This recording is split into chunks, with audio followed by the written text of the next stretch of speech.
जय हिंद दोस्तों, स्वागत है आपका एरोडाइट कंपटीशन क्लासेस में। हम बात कर रहे थे नंबर सिस्टम यानी कि संख्या पद्धति की बात कर रहे थे। हमने पढ़ा था अंक क्या होते हैं। तो दोस्तों 0 से लेकर 9 तक जो होते हैं वो अंक होते हैं। 0 से लेकर 9 तक जो होते हैं वो अंक होते हैं, यानी कि 1 2 3 4 5 6 7 और 8 क्या होते हैं, 9 अंक होते हैं। और इन अंकों को मिलाकर किसका निर्माण होता है, संख्या का निर्माण होता है। यानी अंकों के मेल से संख्या बनती है दोस्तों। ये हम पढ़ चुके हैं। और हमने पढ़े हैं कॉम्प्लेक्स नंबर, मिश्रित संख्या पढ़ी यानी मिली हुई संख्या पढ़ी है। कितने प्रकार की होती थी, 2 प्रकार की होती थी। एक तो इमेजिनरी नंबर, एक रियल नंबर। इमेजिनरी नंबर काल्पनिक संख्या है जिन्हें हम कल्पना कर सकें। जैसे हमने कहा था a² बराबर -36, तो हमने कहा था a² बराबर √36 और हमने कहा था -1, इसको 6 कर दिया था। और हमने पता है कि i² बराबर होता है -1, यानी इसकी जगह मैं ला सकता हूँ i², इसकी जगह मैं क्या ला सकता हूँ i² लगा सकता हूँ। और 6² करा था और ये हमने करा था जब 6 बाहर आया तो ये हो गया और i² बाहर आया तो i हो गया, क्योंकि जोड़े को हम बाहर ले लेते हैं। तो 6i, ये i किसको शो करता है, इमेजिनरी नंबर को शो करता है। इमेजिनरी यानी काल्पनिक संख्याओं को शो करता है। काल्पनिक संख्या ऐसे निकाल देते हैं। वहीं हमने वास्तविक संख्या को देखा था दोस्तों। वास्तविक संख्या को हमने क्या देखा था, तो वास्तविक संख्या को हमने देखा था x² इक्वल टू होता है पॉजिटिव संख्या और x² नॉट इक्वल टू होता है नेगेटिव संख्या। दोस्तों इसको हम समझ लेते हैं। इसको हमने समझने के लिए हमने एक उदाहरण लिया था, 6 का स्क्वायर लिया था। तो 6 छंग 36 यानी पॉजिटिव संख्या। ठीक, यहाँ मैं नॉट इक्वल टू नेगेटिव संख्या। अब मैंने -6 लिया और इसका स्क्वायर करा तो -36। देखो दोनों ही कंडीशन में क्या आया, पॉजिटिव आया। दोनों ही कंडीशन में क्या आया, पॉजिटिव आया। यानी कि यही क्या होता था, वास्तविक संख्या होती थी। ये क्या होता था, रियल नंबर होता था दोस्तों। उससे बाद हमने क्या पढ़ा, हमने ये पढ़ा वास्तविक संख्या प्रकार की होती है। तो वास्तविक संख्या 2 प्रकार की होती हैं, परिमेय और अपरिमेय। 2 प्रकार की होती है, परिमेय और अपरिमेय। अपरिमेय हमने कौन सी संख्या पढ़ी थी, उसके लिए हमने डिवीजन ऑफ नंबर पढ़ा था, यानी भाग पढ़ा था, डिवीजन पढ़ा था, नंबर का डिवीजन पढ़ा था, यानी भाग पढ़ा था। डिवीजन हमने भाग पढ़ा था। भाग क्या पढ़ा था, भाग 2 प्रकार के होते हैं, ये हम पढ़ चुके हैं, शांत होता है और अशांत होता है। अशांत में कौन कौन से होते हैं, आवर्ती होती है और अनावर्ती होती है। आवर्ती होता है और अनावर्ती होती है, और अनावर्ती होती है, अनावर्ती होती है, अनावर्ती। तो ये वाला जो पोर्शन अनावर्ती वाला, यही क्या कहलाता था, अपरिमेय संख्या कहलाता था। ये कौन सा होता था, जिसका मान कभी खत्म नहीं होता दोस्तों। और ये रूट में दिया होता है, जैसे √2, √3, √5, √7, √11, इस प्रकार से। यानी अभाज्य संख्या रूट में होगी। अभाज्य संख्या क्या में होगी, रूट में होगी। उसी का मान क्या होता है, अनावर्ती होता है। अनावर्ती का मतलब क्या होता है, अपरिमेय होता है। यानी अनावर्ती संख्या क्या होती है, परिमेय संख्या होती है। अब बात करी थी हमने परिमेय संख्या की। परिमेय संख्या कितने प्रकार की होती हैं, तो परिमेय संख्या 2 प्रकार की होती हैं। तो फ्रैक्शन है, इंटीजर्स। फ्रैक्शन मतलब भिन्न, इंटीजर्स मतलब पूर्णांक। अब पूर्णांक कौन से होते हैं, तो पूर्णांक 2 प्रकार के होते हैं। हमने पूर्णांक यहाँ कितने प्रकार के दोस्तों, हमने 2 प्रकार के देखे पूर्णांक, एक ऋणात्मक पूर्णांक, एक पूर्ण संख्या। ऋणात्मक पूर्णांक जो संख्या माइनस होगी, -1, -2, -3, -4, -5, -6, ऐसे ये भी सब ऋणात्मक में होंगी पूर्णांक। दूसरी पूर्ण संख्या में क्या होगा, 0 से लेके लास्ट तक गिनती यहाँ तक चलते रहती, वो सब क्या है, पूर्ण संख्याएं हैं। और पूर्ण संख्या 2 बारों में बांटा गया है, एक तो पूर्ण संख्या, एक शून्य, और दूसरी प्राकृतिक संख्या। शून्य अपने आप में 0, यह तो ना तो प्लस का होता है ना तो माइनस का होता है। और 1 से लेके 1 2 3 4 अनंत तक सब क्या होती हैं, प्राकृतिक संख्या होती है, धनात्मक संख्या होती है दोस्तों। तो आपने ये पता होना चाहिए प्राकृतिक संख्या कौन सी होती है, 1 से लेके अनंत तक प्राकृतिक संख्या है। इसीलिए कहते हैं सभी पूर्ण संख्या प्राकृतिक संख्या होती हैं। ये कथन असत्य है, क्योंकि शून्य भी इसमें ऐड है।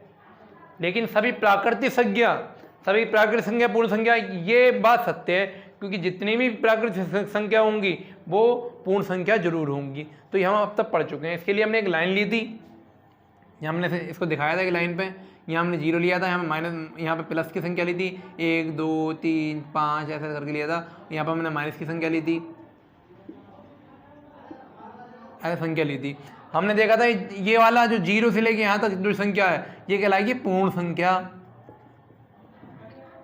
क्या कहलाएगी, पूर्ण संख्या। और यहाँ से 1 से लेके जो अनंत तक ये है प्राकृतिक संख्या। क्या है, प्राकृतिक संख्या है, या फिर धनात्मक पूर्णांक है। क्या, धनात्मक पूर्णांक है। ये भी हम कल पढ़ चुके हैं। और ये माइनस वाला जो है इधर से इधर तक, ये क्या है, ऋणात्मक पूर्णांक, ऋणात्मक पूर्णांक, ये भी हम पहले पढ़ चुके हैं। उसके बाद हमने क्या पढ़ा था, हमने पढ़ा था शून्य ना तो पॉजिटिव में आता है ना तो नेगेटिव में आता है, शून्य ना तो पॉजिटिव में आता है ना तो नेगेटिव में आता है। शून्य किसी भी संख्या की वैल्यू को शुद्धता बताता है, उसकी वैल्यू की शुद्धता बताता है, ठीक, इतना हम पहले पढ़ चुके हैं। उससे हमने क्या पढ़ा था, अभाज्य संख्या पढ़ी थी। अभाज्य प्राकृतिक संख्या 3 प्रकार की होती हैं, उसमें हमने पढ़ा था एक अभाज्य और भाज्य, ये हमने पढ़ी थी प्राकृतिक संख्या। यानी इन प्राकृतिक संख्या को अब हम बांटेंगे, ये हमने कल वाली क्लास में बांटा था दोस्तों। अब मैं इसको ऐसे में डाल देता हूँ और आप लोग स्क्रीनशॉट लेना चाहें तो ले सकते हैं। ऋणात्मक पूर्णांक, ठीक, या मैं इसी को यहाँ डिवाइड कर लेता हूँ, इसको यहाँ डिवाइड कर लेता हूँ, इसको प्राकृतिक संख्या को नेचुरल नंबर को, प्राकृतिक संख्या यानी कि नेचुरल नंबर को मैं डिवाइड करता हूँ, तो नेचुरल नंबर को प्राकृतिक संख्या, इसको मैं डिवाइड करता हूँ, डिवाइड 3 भागों में होती है। कितने भागों में होती है, 3 भागों में। एक आता है और एक आता है अभाज्य और एक आता है भाज्य। अभाज्य मैंने पढ़ा था जो 1 से तथा स्वयं से डिवाइड हो, यानी संख्या 1 से डिवाइड हो, 1 से डिवाइड हो और अपने आप से डिवाइड हो, अन्य किसी संख्या से डिवाइड ना हो, अन्य किसी संख्या से भाग ना हो, अन्य किसी संख्या से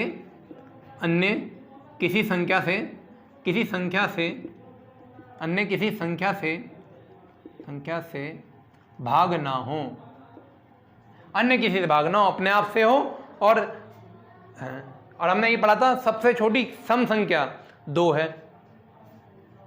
और क्वेश्चन क्या आता था, सबसे छोटी सम संख्या तथा अभाज्य संख्या कौन सी है, तो सबसे छोटी और अभाज्य संख्या कौन सी है, 2 है। और दुनिया में एक सम संख्या है, 2 ऐसी एक सम संख्या है जो अभाज्य भी है, सम भी और अभाज्य भी है। 2 के अलावा कोई ऐसी संख्या नहीं है जो सम भी और अभाज्य भी हो। तो दुनिया केवल 1-2 ही ऐसा है जो अभाज्य भी और भाज्य भी है। एक को ना तो भाज्य बोल सकते हैं ना तो अभाज्य बोल सकते हैं, क्योंकि एक को हमने प्राकृतिक संख्या की अलग श्रेणी में रखा है। एक ना तो भाज्य में आता है ना ही अभाज्य में आता है दोस्तों, ये भी हमें याद रखनी चाहिए। तो 2 एक सम संख्या है और सबसे छोटी, ऐसे बोल सकते हैं, सबसे छोटी सम और अभाज्य संख्या है, अभाज्य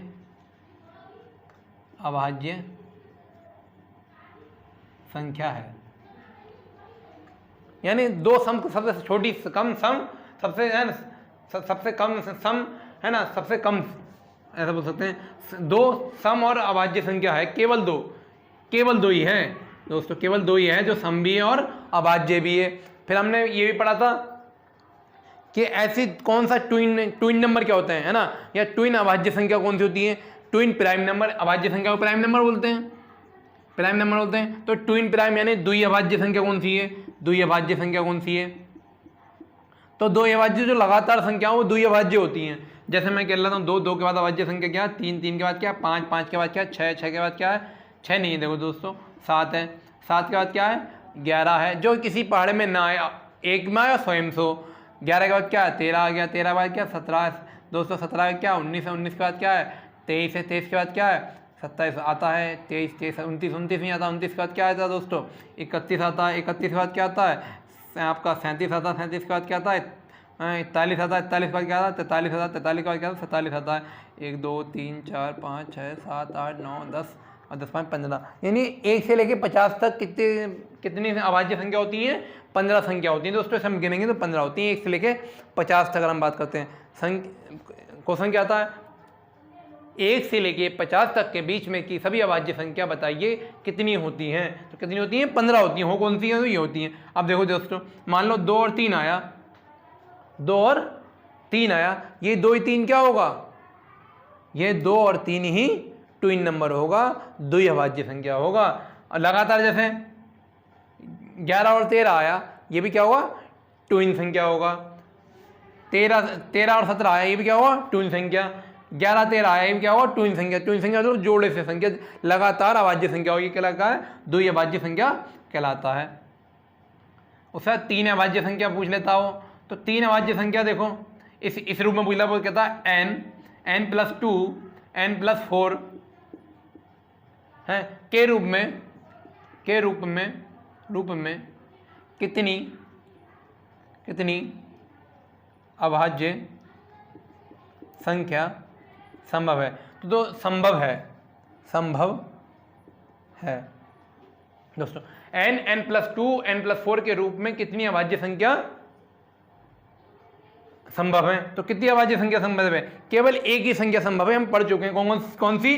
3, 5 और 7। ये वाली संख्या, केवल एक ही जोड़ा संभव है। क्या? 3, 5, 7। क्योंकि हम n का मतलब 3 और इस n की जगह 3 लगाऊंगा तो 3+2, इस n की जगह मैंने 3 लगाया तो 3+4, यह आ गया 3 और यह आ गया 5 और यह आया 7। अन्य कोई नहीं होगी, केवल कौन सी होगी?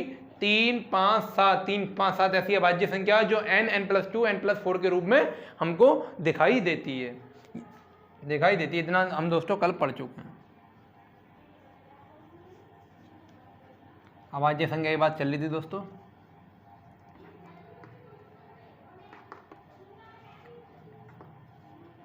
स्टेटमेंट में हमने आपको बताया था, उसके बाद हमें अभाज्य संख्या की पहचान होती है दोस्तों। उससे पता चल जाता संख्या भाज्य है, ये पता चल जाता भाज्य है या नहीं है, ये पता चल जाता है। तो उसके लिए हमें क्या करना पड़ता है? जो भी संख्या पूछे कि भाज्य है या नहीं भाज्य है, मान लो मैंने पूछा 41 अभाज्य है या नहीं है, अभाज्य है, ये मैंने पूछ लिया। तो आप करके देखेंगे तो 6 से डिवाइड, किससे भाग करेंगे? 6 से डिवाइड करेंगे। 6 से डिवाइड करते हैं हम इसको, 6 छंग 36, बचा कितना? 5 शेषफल दोस्तों। तो यही चीज़ मैं बताना चाह रहा हूँ। किसी अभाज्य संख्या को लिखेंगे हम, किसी अभाज्य संख्या को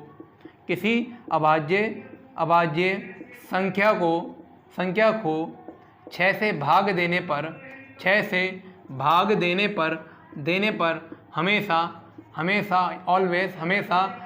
हमेशा एक या 5 शेषफल यानी रिमाइंडर होता है। ठीक, संख्या 2 और 3 को छोड़कर, 2 और 3 को भाग करेंगे तो नहीं आएगा, 2 और 3 को छोड़कर दोस्तों। तो इससे ये संभावना हमें मिल जाती है कि यार संख्या हमारी अभाज्य होने की संभावना है या नहीं है। अगर शेषफल 1 और 5 बच रहे हैं तो उसकी अभाज्य होने की संभावना है। तो दोस्तों इसे नोट कर लेंगे, किसी अभाज्य संख्या को 6 से भाग देने पर हमेशा 1 या 5 शेषफल होता है। अब मैंने अभाज्य संख्या ले ली, मैंने मान लो 43 ले ली, तो मैं सर 6 से भाग करता हूँ तो 6 7 42, देखो आप एक शेषफल बचा। कोई भी अभाज्य संख्या ले लो, मान लो मैंने अभाज्य संख्या 29 ले ली, 29 अगर मैं 6 से भाग करूँगा तो 6 चौक 24 होता है। कितना बच जाएगा? 5 बच जाएगा। मान लो मैंने 103 ले ली, 103 भी अभाज्य संख्या है, इसको ले ली मैंने और इसको 6 से भाग करूँगा तो 6 कम 6 और 6 7 42। देखो एक शेषफल बचा। हमेशा शेषफल कितना बचेगा? 1 बचेगा या तो 5 बचेगा। किसी भी अभाज्य संख्या को अगर हम 6 से डिवाइड करते हैं तो हमारा शेषफल या तो 1 बचता है या 5 बचता है दोस्तों। इससे ये अंदाजा होता है कि हमारी संख्या अभाज्य है या नहीं, इसका अंदाजा हमको हो जाता है, दोस्तों। तब मैं इसको यहाँ से मिटा देता हूँ।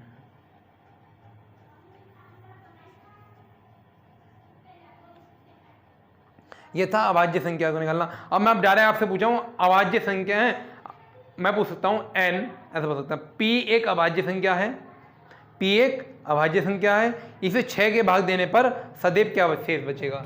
लिख लेते हैं, p लिख लेता हूँ। p एक क्वेश्चन है दोस्तों, ये p एक अभाज्य संख्या है, इसे 6 से भाग देने पर शेषफल होगा।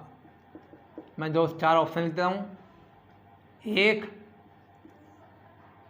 2 3 डी 5 ई 1 या 5। तो क्या कह रहा है?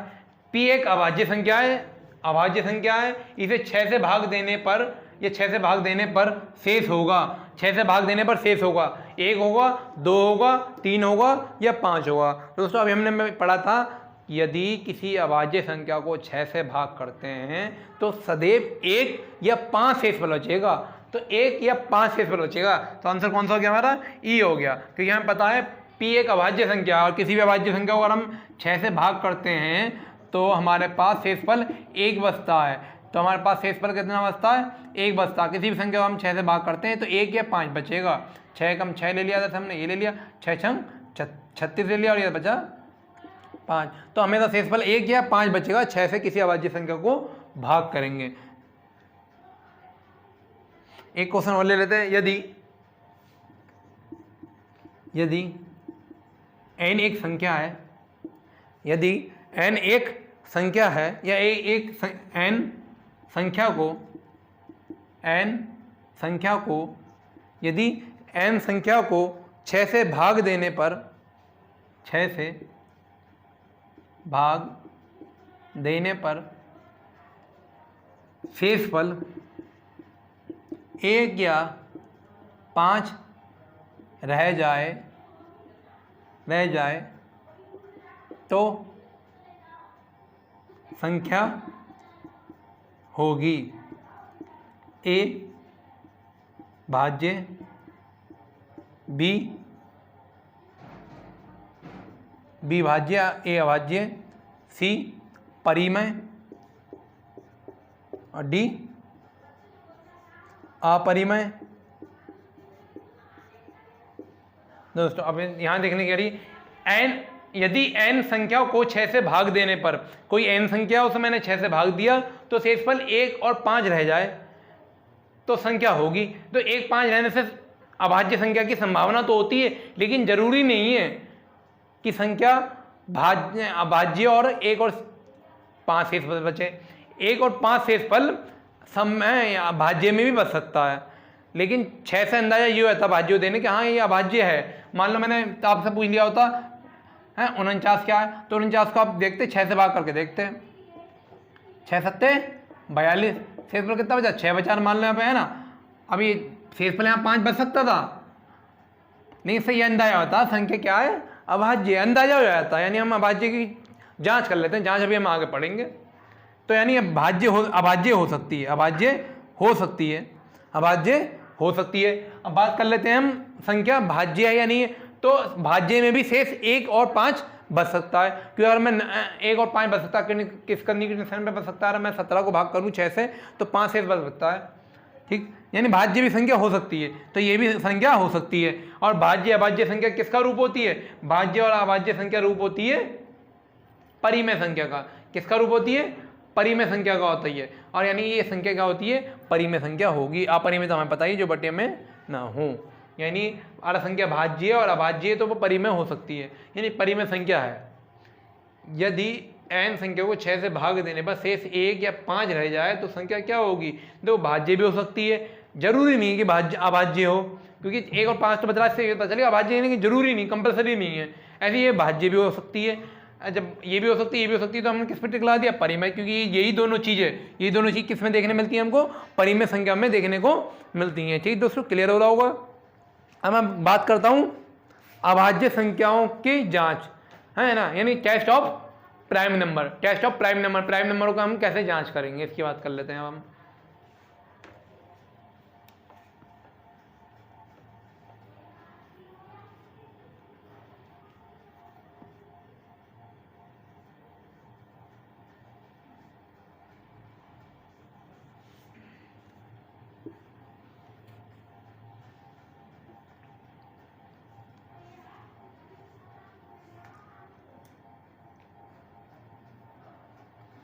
प्राइम संख्याओं की जांच कैसे होती है?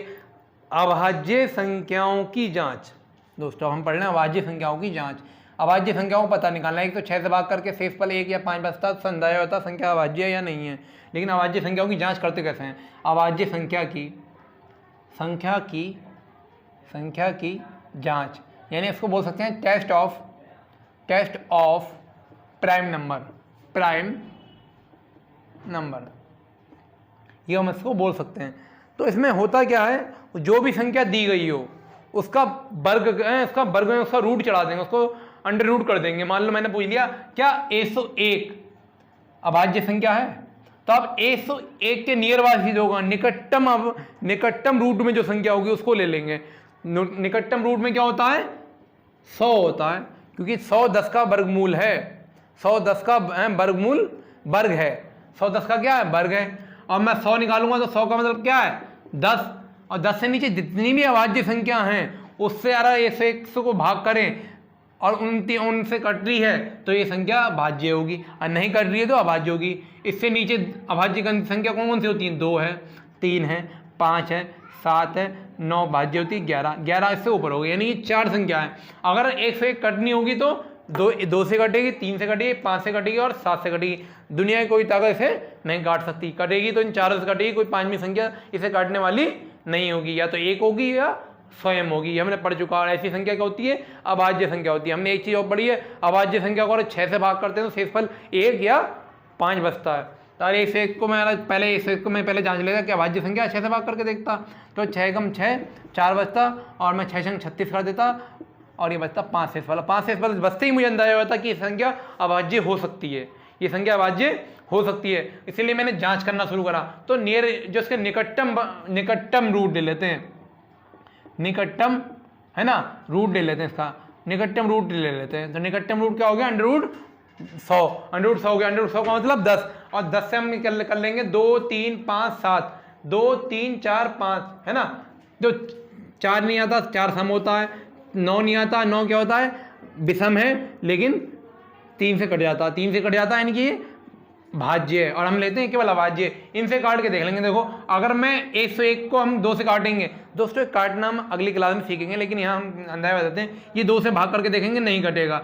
और 101 को अगर मैं 3 से भाग करूंगा तो नहीं कटेगा, और 101 को अगर मैं 5 से भाग करूंगा तो इसी लास्ट में 1 है इसलिए ये भी नहीं कटेगा। और 101 को अगर मैं 7 से भाग करता हूँ तो 7 हम 7 बचा 3 और 31 हो गया, 7 से 4 28, 3 शेष पर रह गया, यानी ये भी नहीं कटा। जब नहीं कटा तो ये अभाज्य संख्या है। एक संख्या दोस्तों हम और ले लेते हैं 103। क्या 103 अभाज्य संख्या है? तो तुरंत हम क्या करेंगे, हमने आपको बताया कि तुरंत आप क्या करेंगे 6 से डिवाइड करेंगे। और अगर मैं इसको 6 से डिवाइड कर लेता हूँ 103 को 6 से डिवाइड करता हूँ तो यानी भाग करता हूँ तो 6 एकम 6 हो जाता है और 4 बच जाता है, 6 सत्ते 42, एक शेषफल बच गया। और एक शेषफल बचने का मतलब संख्या अभाज्य हो सकती है, इसलिए अब मैं इसकी जाँच करूँगा। अब मैंने इसकी जांच करी तो नियरेस्ट यानी निकटतम रूट ले लेते हैं, और रिटर्न निकटतम रूट क्या होगा कहेंगे आप 100 होगा। इसलिए आपको कहीं ना कहीं स्क्वायर भी याद करने होंगे। जब हम करेंगे 100 का मतलब क्या है 10 से नीचे जितनी भी अभाज्य संख्या वो ले लेंगे हम। कौन कौन सी हैं 2 है, 3 है, 5 है और 7 है। सबसे भाग करके देख लेंगे, 2 से तो नहीं है, कि 2 से जिसके लास्ट में 0 2 4 6 आता वो 2 से कट जाती है, इसके लिए हम आगे भी पढ़ेंगे। 103 तो 103 ये सम संख्या हो गई तो ये भी नहीं है।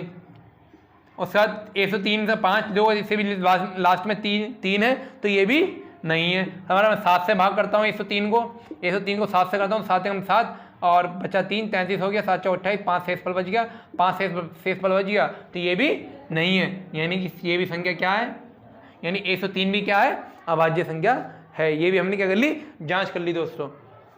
अब अभाज्य संख्याओं का हम पढ़ेंगे गुणनखंड। अभाज्य संख्याओं का गुणनखंड कैसे होता है, अभाज्य संख्याओं का गुणनखंड, इसको हम रफ कर देते हैं।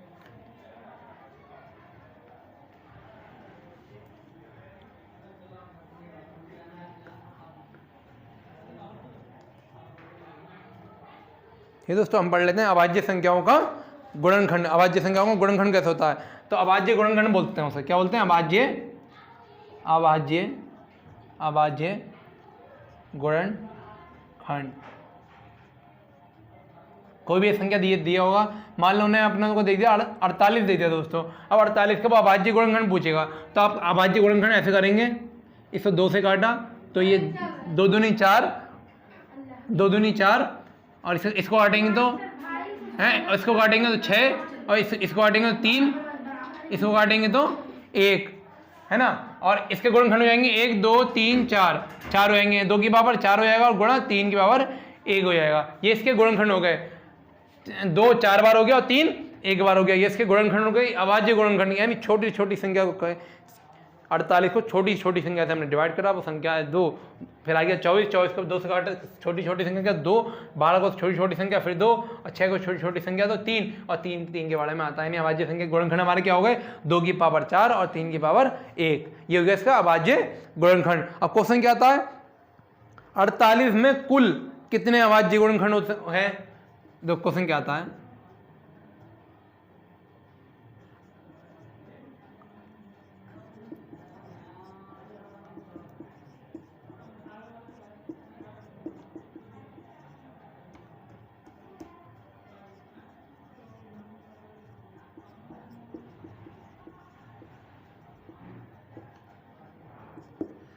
अभाज्य ये आता है 48 में कुल कितने अभाज्य गुणनखंड है दोस्तों। तो अभाज्य में 48 में कुल कितने गुणनखंड है, तो इसके हम करते हैं जो भी पावर होती है उनको जोड़ लेते हैं। तो पावर कितनी है हमारे पास, इसके लिए इसके सॉल्व के लिए हम करते हैं पावर जोड़ लेते हैं। जो भी घात दी होती है, जो भी पावर दी होती है उसको हम क्या कर लेते हैं जोड़ लेते हैं, ऐड कर लेते हैं। तो पावर इसकी क्या दी है 4 दी है और 1 दी है, इनको हम जोड़ लेंगे तो हमारे पास क्या आएगा टोटल ऑफ प्राइम नंबर, यानी टोटल प्राइम नंबर हमारे पास निकल के आ जाएगा। और क्वेश्चन क्या आता है 48 में कितने अभाज्य अंक होते हैं।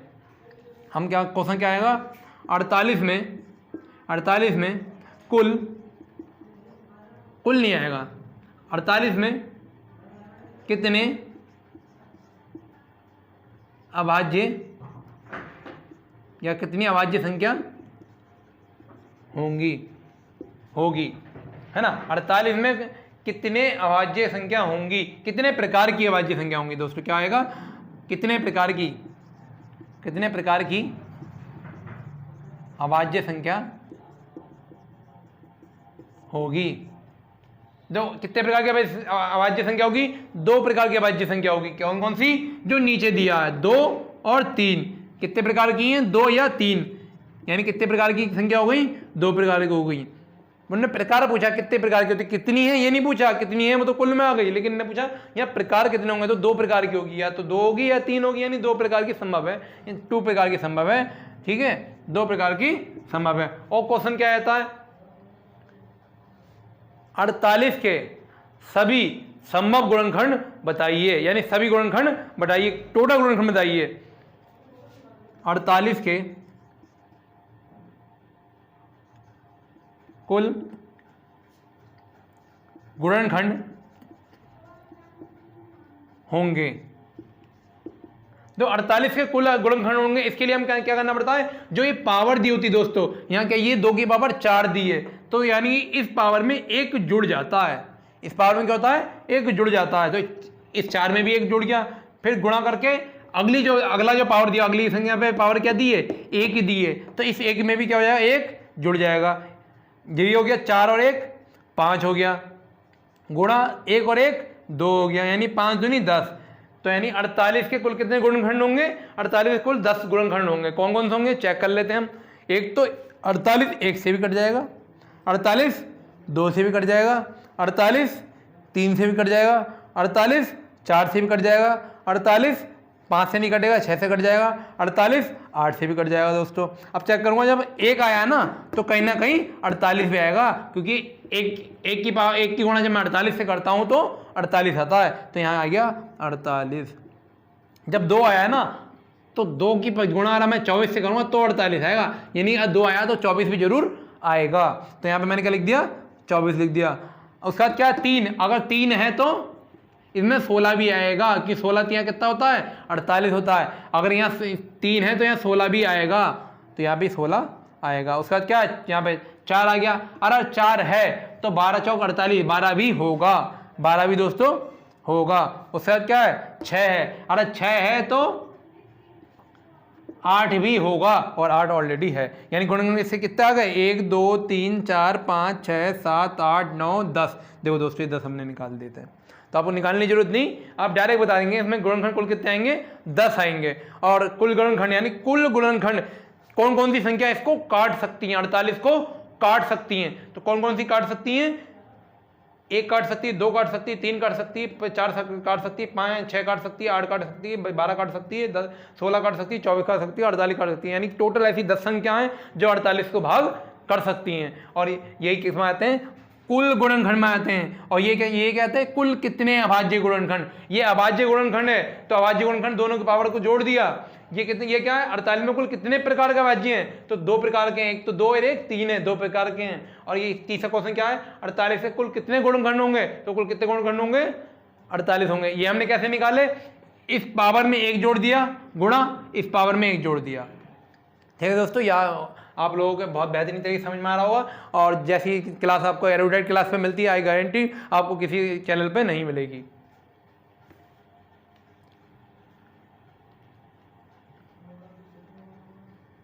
ये दो उदाहरण हम और ले लेते हैं। ये तो हमने 48 दिया था, हम ले लेते हैं कुछ भी ले लेते हैं हम दोस्तों, आपकी इच्छा से ले लेते हैं, 36 ले लेते हैं। अब 36 को मैं 2 से काटूंगा तो आप कहें 72 ले लेते हैं, थोड़ा लंबा ले लेते हैं, 72 ले लेते हैं। 72 को अगर मैं 2 से काटूंगा तो क्या आएगा, 36 आएगा। अब 36 को मैं 2 से काटूंगा क्या आएगा, 18 आएगा। 18 को 2 से काटूंगा क्या आएगा, 9 आएगा।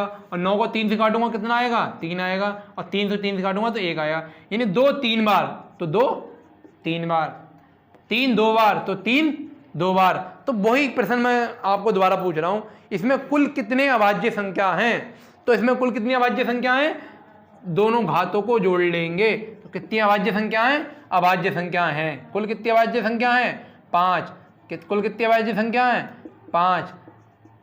मैं पूछ लेता हूं इसमें कुल कितने, है ना, इसमें कुल कितने प्रकार की अभाज्य संख्या हैं, कितने प्रकार की अभाज्य संख्या है, तो वो 2 प्रकार की, एक तो 2 है और एक 3 है, एक तो 2 और एक 3 है। इतने प्रकार की संख्या यहाँ पे है, यानी 2 प्रकार की संख्या है, 2 प्रकार की।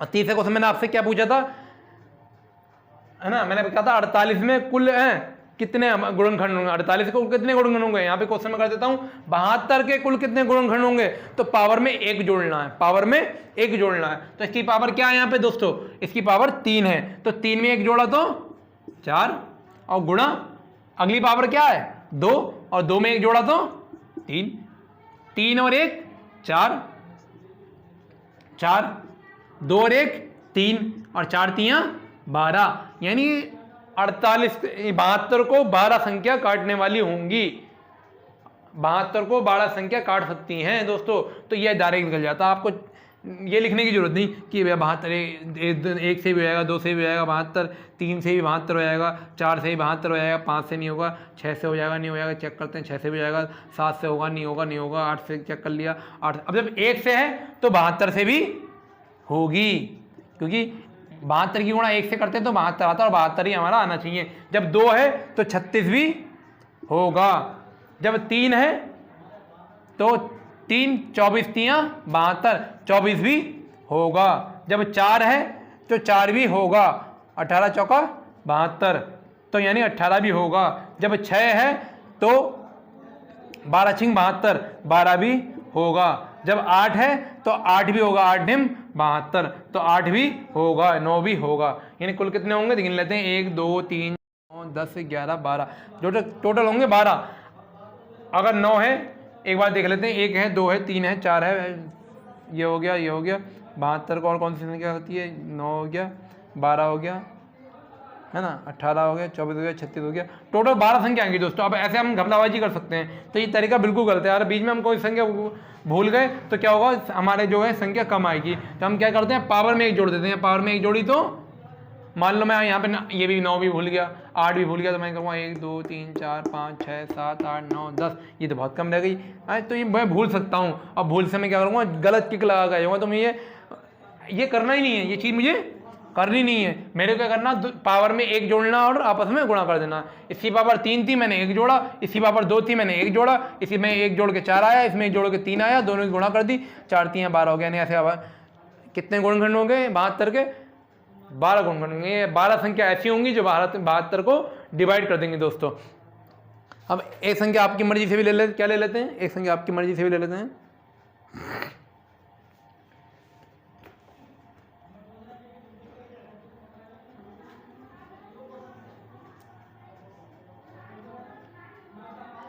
है ना, 96 ले लेते हैं दोस्तों। 96, अब 96 बार में 2 से काटता हूँ तो 48 आता है, फिर मैं 48 को 2 से काटता हूँ तो 24 आता है ना। 96 मतलब 110 ले लो, क्या ले लो दोस्तों, 110 ले लो। अरे 110 को मैं 2 से काटता हूँ तो 55 आता है, 55 को मैं 5 से काटता हूँ तो 11 आता है।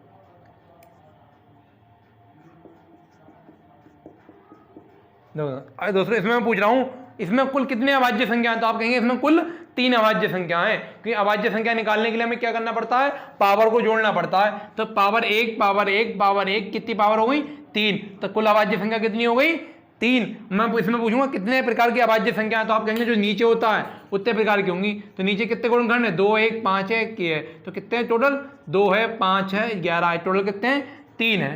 तो यानी कितने प्रकार के होंगे 3 प्रकार की। अब मैं इसमें पूछूंगा इसमें कितने गुणनखंड हो सकते हैं, 110 के कितने गुणनखंड हो सकते हैं, ऐसी कितनी संख्याएं हैं जो 110 को भाग कर देगी। तो आप कहेंगे पावर में 1 जोड़ दो। पहले पावर कितनी है 1, पावर मैंने 1 जोड़ दिया, गुणा का निशान लाया। अगली पावर क्या है 1 है, इसमें मैंने कर दिया 1 जोड़ दिया। अगली पावर क्या है 1 है, इसमें मैंने कर दिया 1 जोड़ दिया। और इन सब ये जोड़ा तो 2, ये जोड़ा तो 2 और ये जोड़ा तो 2, 2 दूनी 4 और 4 दूनी 8, यानी टोटल कितनी संख्या हो सकती है ऐसी 8 संख्या ऐसी हो सकती है जो 110 को काट देंगी, डिवाइड कर देंगे। दोस्तों ये समझ में आपके आया होगा।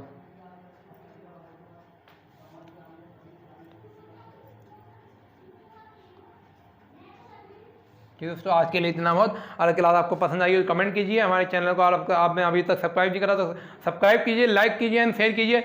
जय हिंद दोस्तों।